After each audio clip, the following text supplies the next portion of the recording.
കഴിക്കാൻ എന്താ ഉള്ളത്? കഴിക്കാൻ എന്താ വേണ്ടേ? എന്താ ഉള്ളത്? എന്താ എനക്ക് വേണ്ടേ? എന്ത് തരും പറയാ?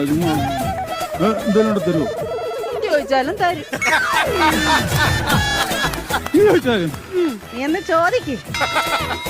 എന്നാ പിന്നെ സതുദ്ദേശത്തോടെ ചോദിക്കുന്നെങ്കിൽ ഞാനങ്ങ് തരും. എന്റെ ഉദ്ദേശം വേറെ ആണെങ്കിൽ ചിലപ്പോ ഇത് കൊണ്ടും തരും. ഒരു 2 കഷ്ണം പുട്ടെടുത്തേ. പുട്ട് 2 കഷ്ണം പുട്ട്. എടാ പാഴ്സലാണോടാ? ഇല്ല എന്റെ ഓട്ടോ ഇറക്കത്തിന് ഇടക്കുന്ന അടവയ്ക്കാൻ വേണ്ടിയാണ്. എന്താ അല്ല ഇതാകുമ്പോ കല്ലച്ചവിടെ കിടന്നുള്ളൂല്ലോ. എന്റെ പുട്ട് കൊള്ളത്തിലെന്നല്ലേ നീ ഇപ്പൊ പറഞ്ഞേ? ഇനി മേല നീ ആരോട് പറയരുത് സർലയുടെ പുട്ട് കല്ലിച്ച പുട്ടാന്ന്. നല്ല പുട്ട് തന്നെ.